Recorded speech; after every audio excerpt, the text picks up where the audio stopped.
up in the north. Yes. So. Ishura Nazar. He was. He's an ophthalmologist guy. He was one of the right-hand men under Ahmad Shah Massoud, who was the military commander under Burhanuddin Rabbani, who was the last president of Afghanistan before the Taliban came in. And he was a sworn enemy. The Taliban wanted to eliminate him, to, finish him in the right way.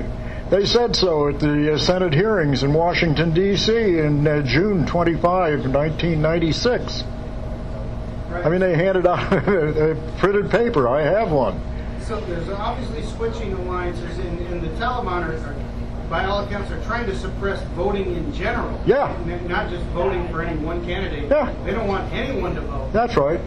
So maybe with all this complex politics, without addressing it in one of those, where did the Taliban actually emerge in the history you talked about? Oh. And why are they so influential over there? And not only they were the dominant government that we overthrew, that's all we really know over here. But didn't you say the group earlier, you gave it another name? This was the Taliban?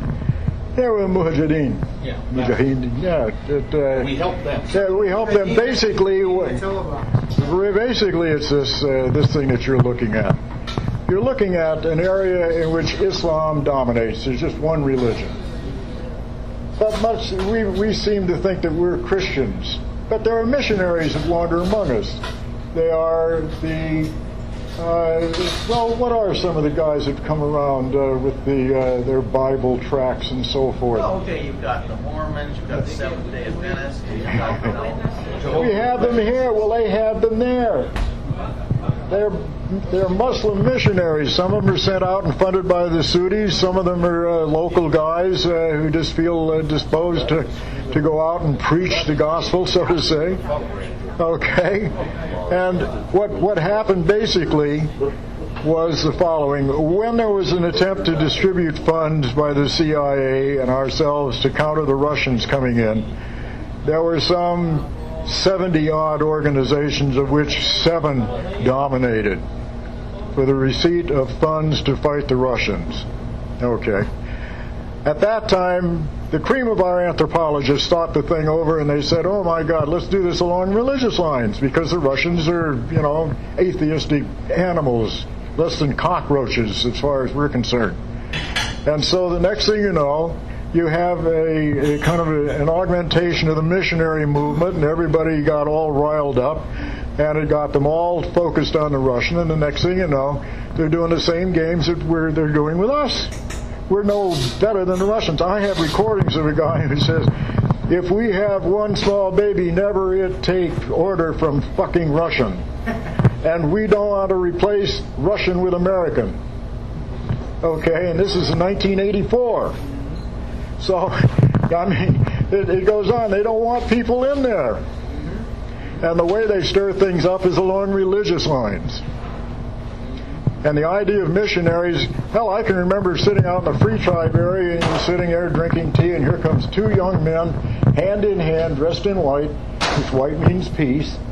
And they come and they knock, and the big door opens to the compound, and they come in and they gossip about so-and-so, and they quote a few shura, and they'll fumble their beads and help you recite the names of God and this sort of thing, drink tea, and you give them a couple kaldar, a few packed rupees, and they go on their way. And these are missionaries.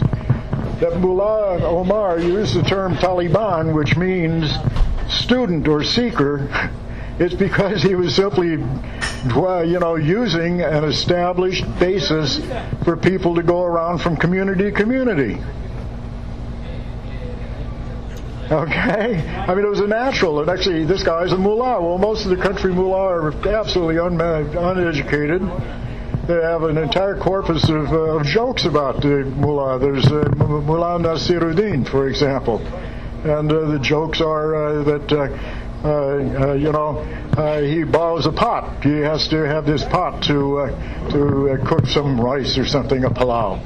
And so he borrows the pot from his neighbor, and then all of a sudden the neighbor's waiting for the pot to come back in 2 or 3 weeks, and there's still no pot. And so the neighbor asked Nasiruddin what happened to the pot. And he said, "Oh my God, the pot was pregnant, and it died in childbirth." And the man says, "Well, my pot is broken." And Nasiruddin says, "Oh no, here I have all these little pots." And he gives a whole bunch of small pots to take the place of the big one. I mean, this is the sort of humor that these guys have. I mean, and it, it's like the Polak who says his house is burning down, and he tells you, "Well, they've got enough wood in the attic to build a new one." I mean, it's the same type of joke.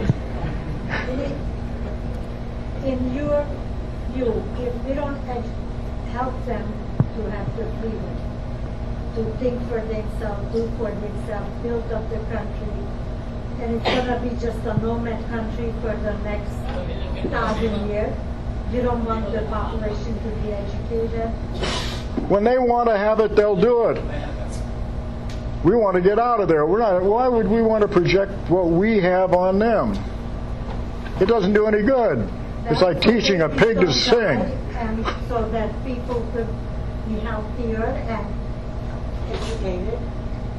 So what? The problem I have with that, I heard on the news today, 6 Americans died in roadside bombing today in Afghanistan. They don't want us there. And it's like, we don't need anyone over there dying if they don't want us. Get out. Get out.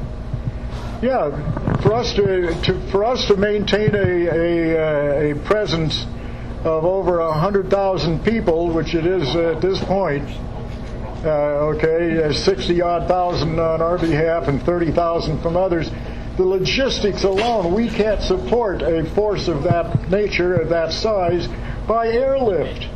And that's the way it is. We're having to fly everything in. But John, we were not there and they recruit these maniacs and flew the airplanes into the World Center. They'll do it again. Well, those happen to have been North Africans and Egyptians and Arabs. There was not one Afghan who's done anything. Weren't they hiding there? Yeah, they were. They weren't hiding there. Basically, here's a period that's near and dear to me. There was a guy who was an ex-reporter for Newsweek. His name is Rick Inderfirth. He was the SPAB, or South Asian Pakistan, Afghanistan rep in the State Department, the foreign desk. He was an appointee of Clinton. And he was supposed to be negotiating with these people to get bin Laden, with the Taliban. And bin Laden had just said, "Oh, well, here, Mullah Muhammad Omar, I give you $20 million, you make a mosque in Kandahar." And we wouldn't match the $20 million bucks. If we'd said, "We'll give you $30 million, we could have had them. And that was it. I mean, the next thing you know, we're calling them names and they're saying, "Screw you," and that's the end of it. We could have had the information we needed to get. Yeah, well, our problem is that we're dependent upon a bunch of experts back at Columbia University, this, that, and the other thing. I don't know, and many of these people have even been there. They read about it. Have you tried to play, you say you have recordings, of how they feel about the United States comparing it to Russia. Have you ever tried forwarding it to members of Congress or anybody that might have? Listen, I've been in contact with Rohrabacher for I don't know how many years. His formal contact is a guy by the name of Hassan Nouri. Hassan Nouri is a monarchist. Okay, one of the things everybody wanted to do was plug Zahir Shah back into position, and that would just save the world. And the French Communist Party and the others at the Bonn Agreement said, "Oh, no, we want an independent, we want somebody who's elected and represents the people," and on like that. And Zahir Shah finally died, and that was the end of Zahir Shah. But the monarchs still prevail. They're all over the place, and they're one of the groups that, quite frankly, the Taliban they want to get rid of all of this trash.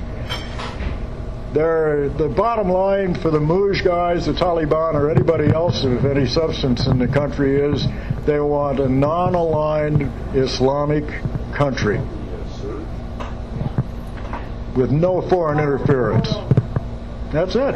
I mean, it's very simple. Yeah, John. To what extent do the